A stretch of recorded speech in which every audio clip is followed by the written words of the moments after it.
Silicon Valley used to throw job offers around like confetti at a parade. Now, those same companies are performing a disappearing act that would make Houdini jealous.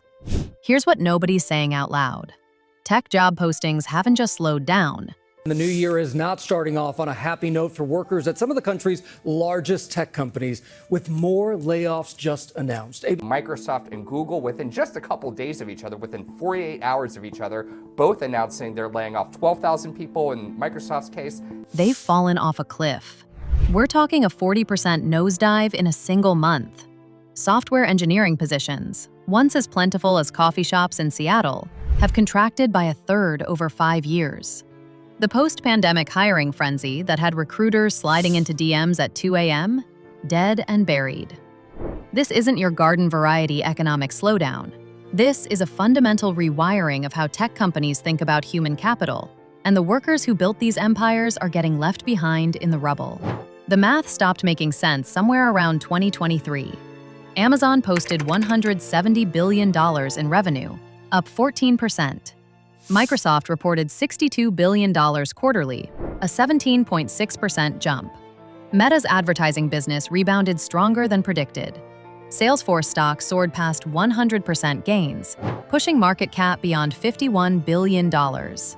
These are money-printing machines running at full capacity. Yet in this same golden period, Amazon froze hiring and eliminated 1,000 positions.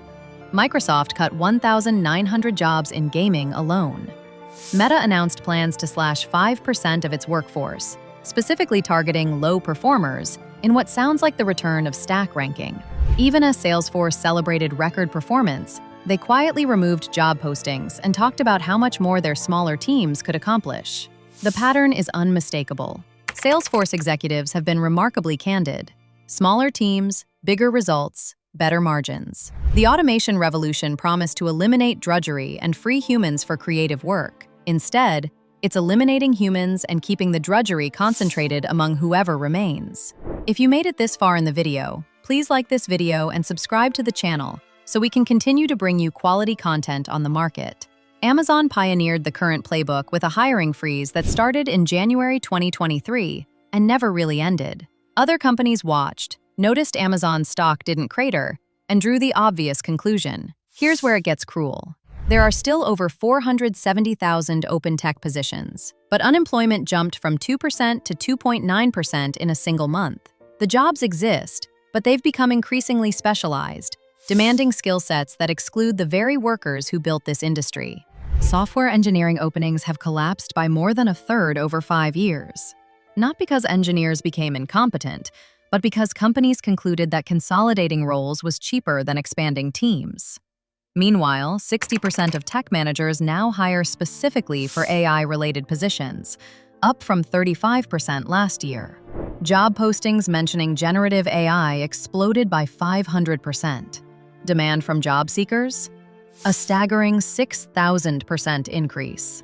Everyone's scrambling to learn the new language, but the arithmetic doesn't work. 28% of tech leaders now prioritize contractors over permanent hires. The logic is impeccable. Expertise without obligation, talent without benefits packages. You can scale up and down, treating human labor like cloud computing resources. For workers, this represents fundamental degradation. No stability, no benefits, no guarantee today's project won't be your last. Industry projections still paint rosy pictures. Tech jobs supposedly growing from 6 million to 7.1 million by 2034. These numbers get cited as evidence that concerns are overblown. But what kinds of jobs? If the industry adds positions that are predominantly contractor roles without benefits or hyper-specialized positions requiring inaccessible credentials, that's not growth. It's transformation in the wrong direction. The economic context is complicated. Companies face genuine pressures, investor demands for improved margins, global uncertainty, international competition, policy volatility around tariffs and regulation. These pressures are real. The question is how companies respond. When facing uncertainty, do you invest in your workforce or treat labor as the easiest cost to cut? The nearly universal choice has been the latter. Companies discovered they could freeze hiring, eliminate positions, shrink teams, and thrive. Revenue climbed, Stock prices soared. Investors cheered. The only constituency suffering was workers, and that doesn't register as a problem worth solving. Microsoft laid off workers days before reporting $62 billion in revenue. Amazon eliminated positions while announcing $170 billion in earnings. We're witnessing wealth concentration in action. Benefits of technological progress flow upward. Shareholders celebrate, executives receive massive compensation. Costs flow downward. Workers face contracting opportunities, reduced security, precarious gig arrangements. The system isn't broken. It's working exactly as designed, just not for people who do the actual work. This wasn't inevitable.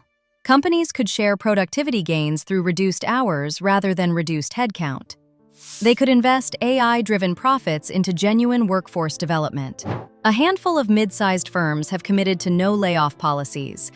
Several European tech companies implemented 4-day work weeks rather than headcount reductions. Policymakers need to recognize that unregulated workforce contraction in a critical industry creates systemic vulnerabilities.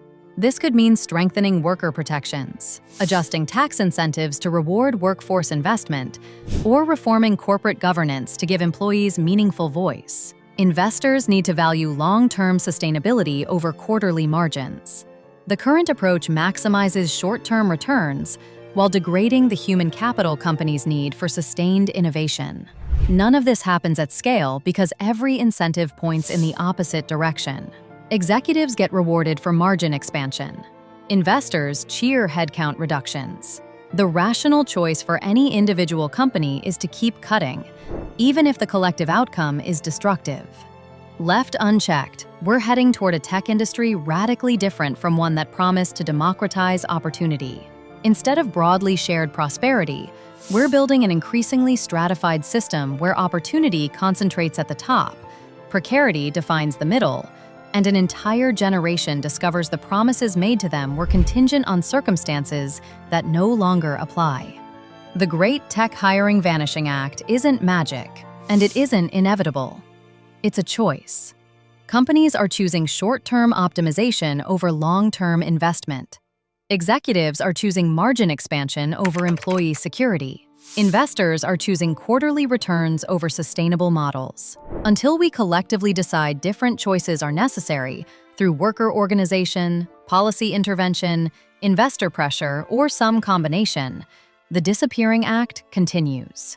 The workers who built these companies keep getting left behind. The industry that promised shared prosperity keeps concentrating rewards at the very top. The question was never whether tech would thrive. It will. The question is, who gets to share in that prosperity? And right now, the answer is getting narrower by the day. That's not natural evolution. That's a choice we're making, and it's one we could choose differently. At Market Media, your opinion matters to us. Share your story in the comments below.